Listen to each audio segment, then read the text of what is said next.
હા બોલો. જય રામજી કી બાવરાથી મહારાજ બોલું. બાવડાથી. બાવરાથી બોલું.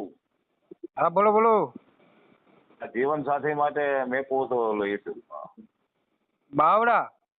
બાવરા બાવરા કયું બાવડા? અમદાવાદ બાવરા. બોલો બોલો. મારા ઘરના કોરોનામાં મરી ગયા છે અને હમણે લગભગ 6 મહિના પહેલા હું લાવ્યો હતો વલસાડના હતા. રંજનબેન. રંજનબેન બહુ મને હેરાન કર્યો, 80-90 ખોરાઈ દીધો. રંજનબેન ને? હા, જતા રહ્યા અને પછી મને કહેવાય ન રહ્યા, 4 દિવસથી તો જતા રહ્યા. જોયો તમારા વિડીયો મેં. હા બસ બસ એ જ તે મહારાજ. આપણે પારામાં મારે 20,000 પગાર છે અને કાયમી પૂજા છે મારે. ભાડાના મકાનમાં રહું છું. વતનમાં મારા પોતાના 2 મકાન છે, પૂજાનો વારો છે. મારી ઉંમર 54 જેવી છે. 54 વર્ષ? હા 54 છે. એકલા જ રહ્યો છો? હા એકલો ભાડાના મકાનમાં એકલો જ રહું છું. અમે 2 જુદા જ રહેતા હતા. મને કહેવાય ન રહ્યા, મંદિર હતો નહીં, જતા રહ્યા. બોલો. એવું કેમ કર્યું? હા, રેનકોટ લઈ ગયા, 2 રેનકોટ લઈ ગયા, બીજું કઈક વસ્તુ લઈ ગયા. હવે કઈ જડતું નથી બધું. મેં મુવા લઈ ગયા તો પણ જઈને ગયા હોત વ્યવસ્થિત કે હું નથી આવવાની તો વાત પૂરી થઈ જાય. તો જઈ પછી મને કહે તું હું ના આવવાની વાત ન જોતી કે કશો વાંધો નહીં, હવે તું મને ફોન ન કરતી. કીધું તને 2 ફેર મેં હાજી પણ તને રહેતા નું આવડ્યું. કીધું મારો નંબર ક્યાંથી કોઈ તો? હા, યુટ્યુબમાં તમારી ચેનલ આવે ને, યુટ્યુબ ઉપર તમારી ચેનલ આવે છે ને. પૈસા લઈ ગયા રંજનબેન? ના પૈસા તો નથી લઈ ગયા. મને આ ખર્ચો કરાય 80-90 રૂપિયાનો. 80-90 નો અવડો ખર્ચ હું કામ કરવો જોઈએ? આ પણ ભાડાના મકાન મેં અત્યાર સુધી 100 મકાન બદલાવ. છેલ્લું મકાન મેં અત્યારે અમે રહેતા હતા ને જતા રહ્યા, બરોબર હરેશભાઈ? એ 8,000 રૂપિયા ભાડા વાળું મેં લીધું હતું. નવું જ મકાન હતું, બિચારા ભરવાનું મને બનાવીને આપ્યું હતું. પછી મેં 2 રૂપિયા ખાલી કરી નાખ્યું. 3,000 ના મકાનમાં આવતો રહ્યો. પછી જે પેલા જૂના મકાનમાં રહેતા હતા ને અમે, ત્યાંની અંબિકા સોસાયટીમાં આવતો રહ્યો. રંજનબેન ને શું તકલીફ પડી વળી એવી? એમને રહેવું જ નથી, મગજ જ નથી. બોલો શું કરવાનું હવે? હવે એક જ ટાઈમ રસોઈ બનાવતા હતા. આજે હું 6 મહિના મેં ખાધું. મેં એક જ ટાઈમ 2-2.5 મહિના તો મેં 130 વાળી થાળી ખવડાવી છે. બોલો 2-2.5 મહિના તો લોજમાં ખાધું, રાંધ્યું જ નથી એમને. વ્યવસ્થિત હા, એવું વ્યવસ્થિત પાત્ર હોય, આપણે કોઈ છૂટું થયેલું હોય, કોઈ વીજળો હોય તો વ્યવસ્થિત હોય ને તો આપણે ઘર બાંધીને બે. હા એ તો છે. ખાવા પીવામાં કોઈ તકલીફ નથી. મારી ડિપોઝિટ પડી છે. મને કે 2 લાખ રૂપિયા આજ મને કીધું.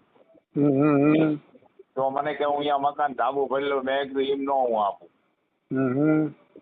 બરાબર, હજુ તમારે 100 મહિના નથી થયા અને તમારે લપાચા ભરવા છે એવી ગણતરી મને કહે. ભાવનગરથી ને ફોન બહુ ચાલુ રહેતો હતો અને મેં 3-4 ફેરીને બેલેન્સ કરાવી દીધું. મેં તું કાર્ડ બદલી નાખ અને નવું કાર્ડ લઈ લે અને શાંતિથી તું રોટલો ખા, જીવન ભગવાનનું ભજન કર્યા છેલ્લી ઉંમરમાં. આવું ઘર નહીં મળે. પૈસા ઘરને તું ખેવું મારીને જાસ કહું છું. હા એ તો છે. અને ખરાબ જ સાહેબ બોલવાનું, 2 ફાક ગાયરું જ બોલવાની. તમારા પાંડવસી બધા આજુબાજુ જાતા થઈને જો મને કે આમના બ્રાહ્મણો તો લક્ષણ જ નથી. બોલો તો આપણે સાહેબ પેલા જોવાય ને. હવે પેલા આવી ક્યાં ખબર હતી? પેલા તો વ્યવસ્થિત બધી દઈ વાત કરતી હતી. આપણા ભેગું રહ્યા પછી ખબર પડે ને કે આ કેવું માણસ છે. લગ્ન કાયદેસર કર્યા હતા? ના એને કઈ કાગળિયા જ નહોતા પૂરા મેરા, કઈ કર્યું જ નહોતું. અમે કોઈ કાગળિયા જ નહોતા. એને છૂટા થયેલા લાય ધીમાય લખ્યું હતું. ભાઈ આમ પારટમાં ગયા હતા મિર્જાપુર. તો મને કે તમે એ ભાઈને બોલાવો ને સહી કરી દેતો થાય. મેં કહ્યું એ ભાઈ આવતો નથી ને આપણે શું કરીએ? હા એ તો શું. હવે તો શું કાગળિયા બધું વ્યવસ્થિત હોય ભલે, તો એને એવી રીતે પાત્ર હોય તો મને બતાવજો. અત્યારે આપણે તો વ્યવસ્થિત હોય તો જ બતાવીએ છીએ, નકર કોઈને છે ને. બસ ઓલા આપણે સુરેશવાળા મુકેશભાઈ નો તો મને કહેતા હતા. મુકેશભાઈ ને તમારામાં આવતો હતો ને ફોન વાળો દર્દી? હા મને કે એને મને 3-4 ફેર ફોન કર્યો. મને કે 10,000 રૂપિયા મારી દલાલી થાય, હું તમને ગોતી દઉં. મેં કીધું મને ખબર પડી જઈ હતી કે આ ફોલ્ડ માણસ છે. તમને એ વાતો કરતો હતો મીઠી મીઠી, ખબર છે ને બોમ્બે વાળી? હા વાત કરતી હતી. હા, મને 3-4 ફેર આયા. મને કે દિવાળી પછી તમને ગોઠવી દઉં, હું તમારે ઘરે જોવા આવું. મેં તમ તારે મારું ઘર જોઈ જા, મારું એડ્રેસ આપું, બધું આપું. મારે કોઈ કુલડીમ ઘર નહીં પાડવાનું. મારે વ્યવસ્થિત મેં પીએલ મારું ને હિતેશ ધમાસા ને જિજ્ઞેશ રાઠોડ બધાને કીધું આવો આપણા ઘરે મહેમાન ગતિ કરો, મારું મંદિરમાં આવો. મંદરાવન જેવું મંદિર છે મારું. અને અત્યારે એક તો મારે હવે શ્રાવણ મહિનાની ફૂલ આવક હવે ત્યાં મીકીને જતી રહી બોલો. અત્યારે મારા લોજમાં ખાવાનો દિવસ થઈ ગયા, છોકરો કહો મને રાખે નહીં. એટલે હવે કોઈ એવું વ્યવસ્થિત પાત્ર મેં જડી જાય તો તેમાં તમને વિડીયો મેકવા નથી. કયા સમાજમાં કરવું? સમાજ તો આપણે શું વ્યવસ્થિત હોવું જોઈએ, આપણે આપણામાં રહેવું ઘણા. જો આ પટેલ હતા તો ન રહ્યા, વિચાર કરો તો. હા એ તો છે. કારણ કે મને કેટલાય જણા કીધું મને કે વડસલમાં જે બાપુ તમને ન લાવશો એનું કોઈ ઘર બાંધીને દેખાતું નથી કે આવી રીતે. હવે એમ માનો કે ભાવનગર 4 વર્ષ રહી હતી, મહેસાણા રહી હતી, પછી સુરતમાં હતી, આમ જુનાગઢ બાજુ હતી ને અમારા ઘેરે થતું આત્મા હોય ને એ કઈ ઘરને પર્સન જ ન હોય સાહેબ, વિચાર કરો તમે.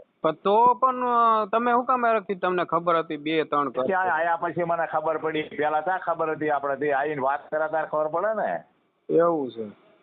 હા, ત્યાં સુધી આપણને ખબર નહોતી. મારે કે તમારે લગ્ન કરો, મેં કીધું હા, મેં વ્યવસ્થિત વાત કરી ઓલો કોમ્પ્લેક્સમાં, મેં સારું વાત કરી પણ સાંજે જીવન મારી જીવ જતું. કારણ કે હું મને કકડાટ બિલકુલ ગમતો નથી. હું એને જો ખમણ ખાવું હોય, ખલેલાની સીઝન તરબૂચ રોજનું 4 કિલો લાવતો, તરબૂચની સિઝનમાં ધરાક, પછી મમરાના પેકેટ, બિસ્કિટના પેકેટ ઘરમાં હજુ મારે પડ્યું કોઈ ખૂટતું નહીં બોલો. મારું કરિયાણું 3-4 હજારનું ભરાઈને જતી રહી. એવું કરે છે? અને પાછ કહેવા ના રહે એમ છે જતી રહી. કઈ આપણને કઈ જાય તો વાંધો નહીં, તારું મારે નીકળી જઈ બોલો. આ તો મારી પાસે આવી હતી બીજું તો હું કોઈ લો નકર તોડવું પડે ને તારું મારે. પણ કહેવાનું એવું તો સાહેબ આપણું કાયદેસર લગ્ન કરીને જ કરવાનું હોય. હા પણ હવે તો કાયદેસર જ કરું છે, પણ આવી એની પાસે કોઈ વસ્તુ નથી, હું કેવી રીતે કાયદેસર કરું? મારી પાસે તો બધા પૂરા વસ્તુ છે કાગળિયા મારા. હા એ તો બરોબર છે પણ એટલો આગલી વખતે પાસે નહોતો. આપણે પાલું શાંતિ તું રે પોતાને નહીં તગડી દો. આપણને દગો નીકળી જાય ભાઈ, આપણે શું કર્યું? સારું, બીજું શું? હવે શું ડિપોઝિટ પડી હતી ને એમ કે 10 લાખ ડિપોઝિટ પડી, મને પૈસા આપી દે તો વાંધો ના આવે. પણ આપણે ત્યાં સુધી નો થાય આપણે કેવી રીતે એને ઓલું કરી? તોય મેં કીધું તું તને જોઈન્ટ ખાતું બનાવી દઉં, તું કે રીતે બધું કરી. દિવાળી પછી મેં મકાન લઈ દેવાનું કીધું હતું. દિવાળી પછી મકાન લઈ દઉં પણ તું શાંતિ રહે તો કઈ થાય. હા એ તો છે. વ્યવસ્થિત પાત્ર હોય તો મને કહેજો. હા, તમારું નામ બોલો. હા, મારું નામ રામા નરેન્દ્રભાઈ જગજીવન. રામાનું નરેન્દ્રભાઈ જગજીવન. બાવડા. હા, રાધાકૃષ્ણ મંદિર. ઉંમર કેટલી છે? 54 વર્ષ.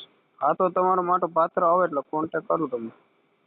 હા તે વાંધો નહીં, વ્યવસ્થિત હોય ને બધી કાગળિયા બાગળિયા બધું ચેક કરીને આપે આપણે બધું.